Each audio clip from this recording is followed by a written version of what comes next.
ውሻ መጀመሪያ ሲጮህ ለራሱ እየፈራ ነው የሚጮኸው። ታውቃላችሁ ይሄን? ውሻ እኮ ቤት ለመጠበቅ ብሎ ጮህ አያውቅም። ውሻ የሚጮኸው ፈርቶ ነው የሚጮኸው። ለራሱ መጮህ ይጀምርና ለራሱ የጮኸው ለቤት ይሆናል። ቅዱሳን መጀመሪያ ተጋድሎ ሲጀምሩ ለራሳቸው ነው የሚጋደሉት። ወዮልኝ ለኔ ወዮልኝ ለኔ ነፍሴ በእግዚአብሔር ፊት ስትቆሚ ምን ትመልሻለሽ? ቅድመ መኮንነ ጽድቅ እያፍሮ ለባይል በይንተ ብኢሉ ባለጸጋውን ስለ ባለጸጋነቱ የማያፍር ድሃውን ድሃ ነህ ብሎ አይፈርድለትም፣ መልካም ከሰራ ብቻ ይፈርድለታልና። በዚያ ዳኛ ፊት በቆምሽ ጊዜ ምን ትመልሽለታለሽ እያሉ መጀመሪያ ለራሳቸው ይጋደላሉ። ለራሳቸው የሚጋደሉት ተጋድሎ እግዚአብሔር በእነሱ ላይ ካሰፈረው ብርሃን የተነሳ ለዓለም ሁሉ የሚተርፍ ይሆናል። በስመ አብ ወወልድ ወመንፈስ ቅዱስ አሐዱ አምላክ። በባህሪው ሞት በመንግስቱ ሽረት የሌለበት ቅድመ ዓለም ሳይፈጠር የነበረ ዓለምን የፈጠረ ዓለምን አሳልፎ የሚኖር የአባቶቻችን አምላክ ቅዱስ እግዚአብሔር በሀብት ስቦ በረድኤት አቅርቦ በቅዱስ ቦታው ስለሰበሰበን ስሙ የተመሰገነ ይሁን። እግዚአብሔርን የወለደችልን መድኃኒታችን የተገኘባት የድኅነታችን ምስራቅ ድንግል ማርያም ወላዲት አምላክ ቅዱስ መስቀሉ ቅዱሳን መላእክት፣ ነቢያት፣ ሐዋርያት፣ ሰማዕታት፣ ደናግል፣ መነኮሳት ሁሉም ቅዱሳን እግዚአብሔር ያከበረው ስማቸው የተመሰገነ ይሁን። በረከታቸው ይደርብን። የተከበሩ አባታችን መላከ ብርሃን መምህር አእምሮ የዚህ ታላቅ ደብር አስተዳዳሪ፣ የተከበራችሁ መምህራን፣ አባቶች፣ ካህናት፣ ዲያቆናት፣ ወንድሞች እግዚአብሔርን የምትወዱት ይልቁንም እግዚአብሔር የሚወዳችሁ የእግዚአብሔር ቤተሰቦች ምእመናን አንድ አምላክ በሚሆን በአብ በወልድ በመንፈስ ቅዱስ ስም እንደምን ዋላችሁ? እንደምን ሰነበታችሁ? እንደምን አመሻችሁ? ኃጢአታችን ይቅር ብሎ እስከዚህ ሰዓት ያደረሰን አምላክ ስሙ የተመሰገነ ይሁን። በልቡናችን መልካም ቃል እንዲጻፍበት የቃሉን ደጅ ከፍቶ እንዲያስተምረን ቅዱስ ፈቃዱ ይሆንልን። እግዚአብሔር እንደወደደ የፈቀደውን ያህል ጊዜ እንማማራለን። የምንማማርበት ርዕስ ስለ እብድ ውሻ ነው የምንማማረው። እብድ ውሻ በሉ እስኪ፣ እንደገና በሉ፣ እንደገና በሉ። ስለ እብድ ውሻ እንማማራለን። መጽሐፍ ቅዱስ ላይ የተጻፈ ቃል ስለሆነ አሁን አንድ ሰው እኛ ነፍሳችን ልናድን ነው የመጣ ነው፣ ስለ እብድ ውሻ ልንሰማ አንችልም የሚል ጥያቄ እንደሚነሳባችሁ እኔም ይሄ አይዘነጋኝም። ግን ትርፍ የሌለው ቃል በመጽሐፍ ቅዱስ አልተጻፈም፣ መምህርም ትርፍ የሌለው ቃል አይናገርም እና እግዚአብሔር በዚህም ቃል እንድንማር ቅዱስ ፈቃዱ ይሁንልን። ሐሳቡን እብድ ውሻ ብሎ አታገኙትም። ሐሳቡን ግን የምታገኙት ትንቢተ ኢሳይያስ ምዕራፍ 56 ቁጥር 11 ላይ ታገኙታላችሁ። እሙንቱ ከመ አክልብት እለ ኢይጸግቡ፣ እነሱ እንደማይጠግብ ውሻ ናቸው። እንደ አማርኛው መጽሐፍ ቅዱስ ደግሞ እንደ ዲዳ ውሻ ናቸው፣ ዲዳ ውሻ ናቸው ብሎ ይናገራል። የማይጠግብ ውሻ፣ ዲዳ ውሻ ተብሎ ተነግሯል። እንደዚህ ተብሎ የተነገረላቸው እነማን ናቸው?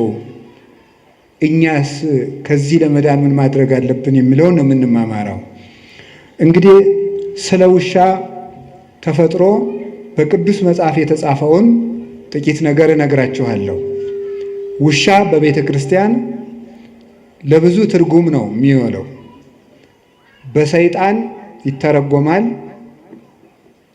ከሃይማኖት ባፈነገጡ ወንድሞቻችን ወይም ከፍለው በሚያምኑ መናፍቃን በእነሱ ይተረጎማል።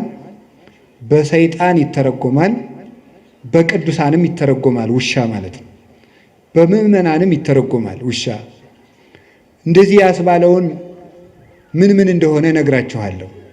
በቅዱሳን ሲመሰል ውሻ በቅዱሳን ሲመሰል አንድ መልካም ጠባይ አለው። ልሳነ ከለባቲከ ላዕለ ጸላይቱ የውሾችህ አንደበት በጠላቶችህ ላይ ነው ይላል ቅዱስ ዳዊት። የውሾችህ አንደበት በጠላቶችህ ላይ ነው ይላል። ውሾችህ የሚለው እግዚአብሔርን ነው። እግዚአብሔር ውሻ አለው እንዲህ ብሎ ሰው ያስባል። በእርግጥ የፈጠራቸው ውሾች ሁሉ የእግዚአብሔር ናቸው። እግዚአብሔር ከፍጥረት ወገን አክብሮ ያልፈጠረው የለም። ሁሉም ለተፈጠረበት ዓላማ መልካም ነው።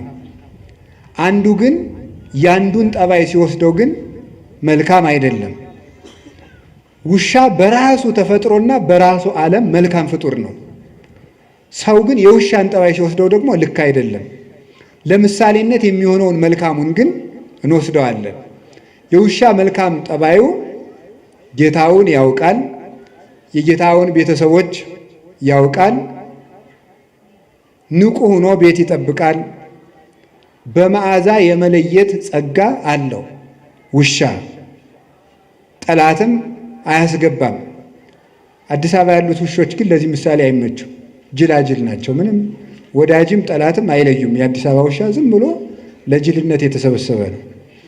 እና እነዚህ ውሾች እነማን ናቸው ሲባል ቅዱሳን አባቶቻችን ነው። ውሾች የተባሉ በቅዱስ ዳዊት አነጋገር ሙሴና አሮን ናቸው። ውሻ የጌታውን ቤት ታምኖ እንደሚጠብቅ እነሱም የጌታቸው የእግዚአብሔርን ቤት ሳይመቻቸው የጠበቁ ናቸው። ውሻ ሰው ባረፈበት ሰዓት፣ በማይመች ሰዓት በሌሊት ጦር ይወረወርበታል፣ ድንጋይ ይወረወርበታል፣ ሌላም ነገር ይደረግበታል። በዚያ ሰዓት ግን ለሰዎች ቤዛ ሆኖ መከራ እየተቀበለ ሲጮህ ቤት ሲጠብቅ ለሰዎች እረፍት ሰጥቶ ያድራል። ልክ እንደዚህ ሙሴ አሮን በማይመች አገር፣ በማይመች ቦታ፣ በማይመች ንጉሥ መሃል የማያምን ንጉሥ ብቻ አይደለም፣ የሚያምኑት ሲወለዱ ወንዝ የሚወረውር ጨካኝ ንጉሥ ባለበት ጊዜ የእግዚአብሔርን ብርሃን በሥጋቸውም በነፍሳቸውም ይዘው ለጨለመበት ሕዝብ ያበሩ የነበሩ ለጌታቸው የታመኑ ናቸው። በማያምንና ንጉሥ የንጉሥ ከባድነቱ አለማመኑ ብቻ አይደለም፣ እንዳያምኑ እንቅፋት ሲሆን ደግሞ ሌላ ችግር ነው። እንዳያምኑ እንቅፋት ከመሆን በላይ ደግሞ የሚያምኑትን የሚገድል ከሆነ ደግሞ ሌላ ችግር ይሆናል ማለት ነው። በዚህ መካከል ሃይማኖትን መጠበቅ ታማኝ ውሻ ያሰኛል። ውሻ መጀመሪያ ሲጮህ ለራሱ እየፈራ ነው የሚጮኸው። ታውቃላችሁ ይሄንን? ውሻ እኮ ቤት ለመጠበቅ ብሎ ጮህ አያውቅም። ውሻ የሚጮኸው ፈርቶ ነው የሚጮኸው። ለራሱ መጮህ ይጀምርና ለራሱ የጮኸው ለቤት ይሆናል። ቅዱሳን መጀመሪያ ተጋድሎ ሲጀምሩ ለራሳቸው ነው የሚጋደሉት። ወዮልኝ ለኔ ነፍሴ በእግዚአብሔር ፊት ስትቆሚ ምን ትመልሻለሽ? ቅድመ መኮንነ ጽድቅ እያፍሮ ለባይል በይንተ ብኢሉ፣ ባለጸጋውን ስለ ባለጸጋነቱ የማያፍር ድሃውን ድሃ ነህ ብሎ አይፈርድለትም፣ መልካም ከሰራ ብቻ ይፈርድለታልና። በዚያ ዳኛ ፊት በቆምሽ ጊዜ ምን ትመልሽለታለሽ እያሉ መጀመሪያ ለራሳቸው ይጋደላሉ። ለራሳቸው የሚጋደሉት ተጋድሎ እግዚአብሔር በእነሱ ላይ ካሰፈረው ብርሃን የተነሳ ለዓለም ሁሉ የሚተርፍ ይሆናል። እንዲህ ብሎ መድኃኒታችን እንደተናገረ ከማውቄ ይብራ ብርሃንክሙ በቅድመ ሰብእ፣ እንዲሁ ብርሃናችሁ በሰው ፊት ይብራ። ወያቱ ማይቶተ ከማንብርዋ ታይተከፈር፣ ብርሃንን ወይም መቅረዝን ከታች እንቅብ ሊደፉባት አያበሯትም። አላ ያነብርዋ ዲበ ተቋማ ወታበር ለኩሉ፣ መቅረዝን መብራትን ከመቅረዟ ላይ አስቀምጠው ለሁሉ እንድታበራ ያደርጓታል እንጂ። እንዲሁ ክርስቲያኖችን ቅዱሳንን እግዚአብሔር በራሳቸው ክብር ብቻ ሰውሮ አያስቀራቸው። እንዲገለጡ ብርሃናቸው ለሰው እንዲተርፍ ያደርጋቸዋል። ለነሱ ከበራላቸው በኋላ በእግዚአብሔር ብርሃን ከታተሙና በዚህ ከተቀደሱ በኋላ ለሌላው ይተርፋሉ እና ተራቡም ተጠሙም፣ ተናቁም ተከበሩም፣ ተደመጡም አልተደመጡም የጌታቸውን ቤት የሚያገለግሉ ቅዱሳን ታማኝ ውሾች ይባላሉ። በማይሰማ ሕዝብ መሃል አሁን እኮ ተመልከቱ፣ ንጉሱ ከሃዲ ህዝቡም ከሃዲ ሲሆን ችግር ነው። አሮንና ሙሴ ታማኝ ውሾች ያሰኛቸው ከዚህ የተነሳ ነው። ንጉሱ ከሃዲ፣ እስራኤልም ከሃዲ ናቸው። ወደ ፈርዖን እንዳይሄዱ ህዝብ ይዘው ወጥተዋል። ደግሞ የእግዚአብሔር ሆኖ የፈርዖን አይኮንም። ህዝቡ ደግሞ የባስ ዱባ ብንበላ የሚሻለንን ከነበርንበት ሀገር አወጣችሁ በረሃብ አስበልታችሁ ልንቀሩ ነው ብሎ አንገተ ደንዳና የሆነ ጨካኝ ህዝብ ነው። እንዲያውም አባታችን ርዕሰ ነቢያት ሙሴ አንድ ቀን እንዲህ ብሏል፣ ይሄንን ህዝብ በውኑን የፈጠርኩትን ተው፣ እግዚአብሔር ሆይ ተው፣ ህዝቡን አትቅሰፍ። ሰው ራሱ አንተን ያመሃል አለ። ያመሃል ይሄ ህዝብ ጣዖት እያመለከ ሲታስቸገረኝ ላጠፋው ነው ቢል እግዚአብሔር ተው፣ አንተን ያመሃል። እግዚአብሔር እንዳይታማ የሚቆረቆር ነበረ ሙሴ። ከዚያ ምን ብሎ ነው የሚቆረቆርለት? በረሃ አውጥቶ ሲያበላ ማብላት ሲያቅተው ጊዜ በመቅሰፍት ፈጃቸው ይለዋል። ስለዚህ መመገብ የማይችል ፈጣሪ ብለው ያሟል፣ ተው አትፍጃቸው ብሎ ለአምልኮቱ ተቆርቆሮ ድንጋይ ይዘው ሊወግሩት ለሚመኙ ህዝብ ለነሱ ለእግዚአብሔር አምልኮት ይቀና ነበረ። እኛ ለእግዚአብሔር እንደሆነ እግዚአብሔር ይታማል፣ እግዚአብሔር ይሰደባል ብሎ የሚያስብ ሰው አለ? ወበእንቲአክሙ ይጸርፉ ለአሕዛብ፣ አሕዛብ ላይ ለስመ እግዚአብሔር፣ በእናንተ ምክንያት አሕዛብ የእግዚአብሔርን ስም ይሰድባሉ ይላል ቅዱስ ጳውሎስ። አስቀድሞ ኢሳይያስ የተናገረው ነው። በእናንተ ምክንያት አሕዛብ እግዚአብሔርን ይሰድቡታል። ምን ብለው ነው የሚሰዱት? አሕዛብ በክርስቲያን ምክንያት እግዚአብሔር ይሰድባሉ። ምን ብለው ነው የሚሰድቡት? ክርስቲያኖች ኃጢአት የሚሰሩ ለምንድን ነው ተብሎ ሲጠየቅ አምላካቸው ኃጢአት የሚወድ ስለሆነ ይሆናላ ብለው ነው የሚሰድቡት ማለት ነው። አምላካቸው ኃጢአት ስለሚወድ ነው ኃጢአት የሚሰሩ ብለው በዚህ ምክንያት እግዚአብሔር ይሰደባል። እግዚአብሔር እንዳይሰደብ ብለው በእውነቱ ማለት ነው። ጽድቅ መስራት እንኳን ባይሆንልን እግዚአብሔር እንዳይሰደብ ብለን እንኳን መልካም መሆን አለብን በእውነቱ ማለት ነው። እግዚአብሔር እንዳይሰደብ የእኛን ተውት፣ እኛ ባንድን እንኳን ፈጣሪን እንኳን እኮ ለእግዚአብሔር ለትልቅ ሰው ተብሎ እኮ ጥሩ ስራ ይሰራል። እንዴት ከገሌ መሃል እንዲህ ይህን እናገራለሁ አታፍርም እንዴ ይባላል እኮ። እግዚአብሔርን ፊታችን አስቀምጠን እግዚአብሔር እጅ ላይ ሆነን በእግዚአብሔር መሰረት ላይ ቆመን እግዚአብሔርን ጣራ አድርገን በእግዚአብሔር መሃል ሆነን በእግዚአብሔር ፊት ሆነን እንዲሆነን እግዚአብሔርን እናሰድባለን ብለን ከክፋት አለመመለሳችን ምን አይነት ይቅርታ ይደረግልናል? እግዚአብሔርን መፍራት አቅቶን እግዚአብሔርን ያሰደብነው እኛ አይደለንም ወይ? ያስደፈርን እኛ አይደለንም ወይ? ቤተ ክርስቲያን ያስደፈርን እኛ አይደለንም ወይ? ምን አድርገን በሉኝ?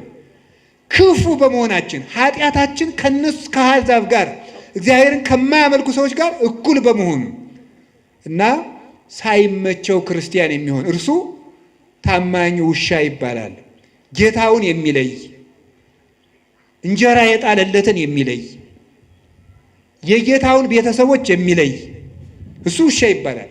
ታማኝ ውሻ ቤተሰቡን ሁሉ የሚያውቅ።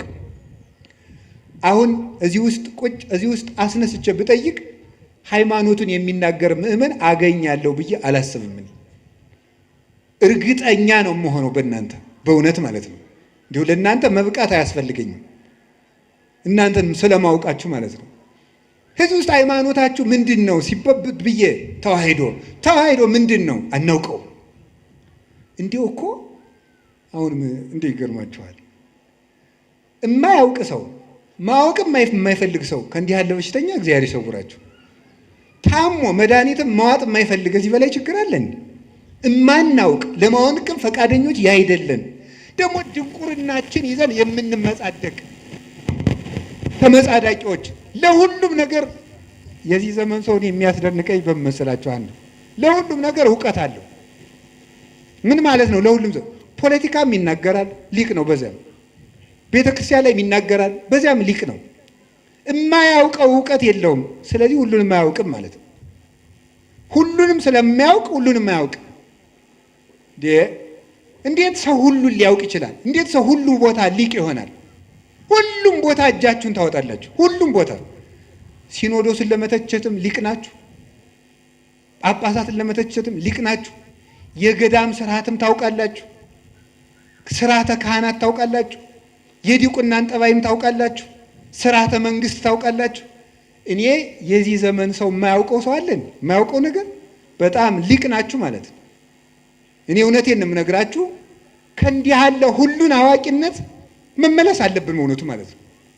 ድንቁርና በእውነቱ ቤት ሰርቶብን ያለን። ድሮ ጥበብ ቤቷን ሰራች ነበር የሚባለው። አሁንም ቤተ ክርስቲያን ትለዋለች። እኛ ላይ ግን ድንቁርና ነው ቤቷን የሰራች፣ ብዙ ምሰሶዎችን ያቆመችው። በዚያም ደግሞ እየተመጻደቅን የምንኖር ጌታውን የማያውቅ ውሻ፣ ቤተሰቡን የማያውቅ ስለ ቅዱሳን አባቶቻችን እውቀት የሌለን፣ ስለ ታሪክ እውቀት የሌለን፣ ስለ ሃይማኖት እውቀት የሌለን፣ ስለ ዘመኑም እውቀት የሌለን፣ ስለ ራሳችንም እውቀት የሌለን ሰው ከዚህ ሁሉ እንዴት የእውቀት ድንግልና ይኖረዋል? ሰው እኮ ሃይማኖቱን ማወቅ አለበት። አንድ ቤተ ክርስቲያኑን ማወቅ አለበት። ሁለት ታሪኩን ማወቅ አለበት። ዘመኑን ማወቅ አለበት። ራሱን ማወቅ አለበት። ሰው ምን ማለት እንደሆነ ብናውቅ ኑሮ እውነት በማይረባ ልክስ